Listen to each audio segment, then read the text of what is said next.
Shalom adik-adik, semangat pagi. Aku mau kenal Tuhan, aku mau cinta Tuhan melalui firman-Nya.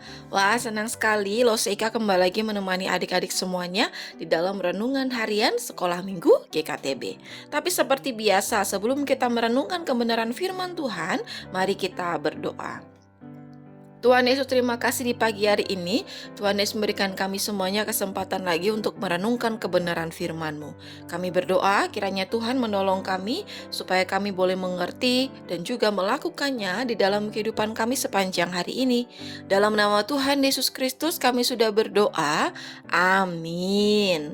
Nah, adik-adik, di pagi hari ini kita masih mau melanjutkan merenungkan kebenaran firman Tuhan di dalam kitab 2 Samuel pasalnya yang ke-18 ayat yang ke-1 sampai ayat yang ke-18.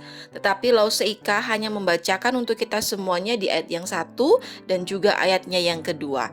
Adik-adik bisa membaca dalam Alkitabnya masing-masing dan Lau Seika akan membacakannya untuk kita semuanya.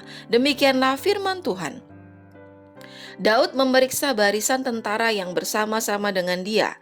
Kemudian ia mengangkat kepala pasukan 1.000 dan kepala pasukan 100 atas mereka. Lalu Daud menyuruh tentara itu maju berperang, sepertiga di bawah perintah Yoab, sepertiga lagi di bawah perintah Abisai, anak Zeruya, adik Yoab, dan sepertiga lainnya di bawah perintah Itai, orang Gad itu. Lalu berkatalah raja kepada rakyat, aku juga akan maju berperang bersama-sama dengan kamu. Nah, adik-adik, peperangan antara ayah dan anak pun tidak dapat dihindari.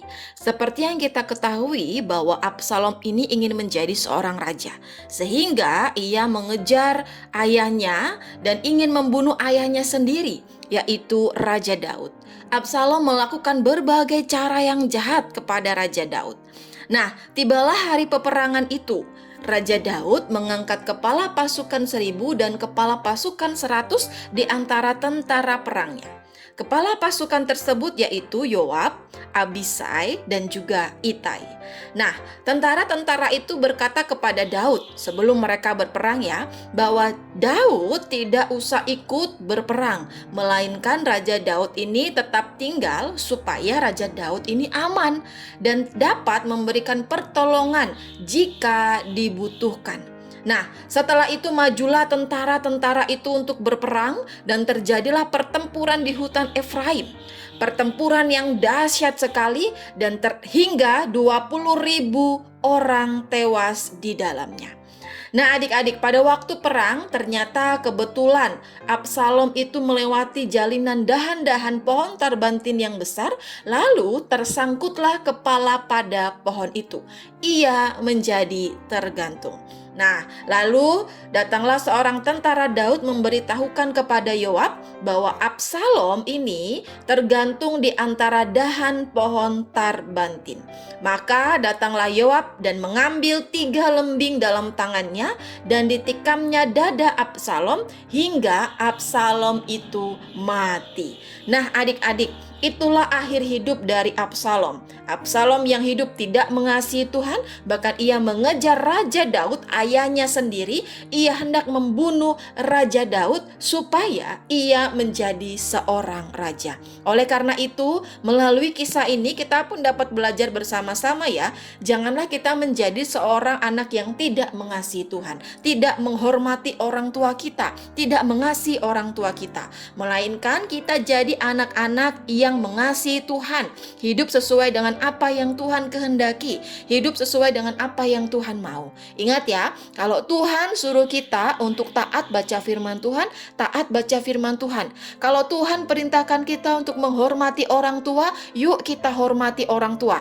Jangan sampai kita ini kedapatan melawan orang tua dan tidak menghormati orang tua kita. Kalau Tuhan perintahkan kita untuk mengasihi sesama kita, yuk kita mengasihi sesama kita tanpa pilih-pilih kasih, tanpa memilih teman-teman kita berasal dari suku mana, berasal dari etnis mana, berasal dari bahasa mana, bahkan kulitnya harus putih dan sebagainya. Nah, adik-adik, melalui kebenaran firman Tuhan ini, kita diingatkan untuk jadi anak-anak yang mengasihi Tuhan, hidup sesuai dengan apa yang Tuhan kehendaki, menghormati orang tua kita, dan mengasihi sesama kita. Amin. Untuk kebenaran firman Tuhan, mari kita berdoa. Tuhan Yesus, terima kasih untuk kebenaran firman-Mu di pagi hari ini yang mengingatkan kami untuk kami boleh menjadi anak-anak yang mengasihi Tuhan.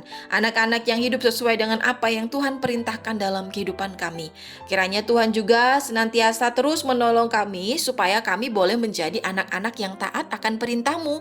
Dan kami juga berdoa menyerahkan untuk semua aktivitas kami di sepanjang hari ini, baik sekolah kami, baik kegiatan-kegiatan kami menyerahkannya ke dalam tangan-Mu. Kiranya Tuhan tolong kami, kiranya Tuhan pimpin kami, supaya apapun yang kami lakukan dan kerjakan, kami semuanya kedapatan memuliakan nama Tuhan. Dalam nama Tuhan Yesus Kristus kami sudah berdoa, amin. Nah adik-adik, demikian perenungan firman Tuhan di pagi hari ini ya. Sampai ketemu di dalam renungan-renungan harian selanjutnya, dan tetap jaga kesehatan untuk kita semuanya. Bye-bye adik-adik.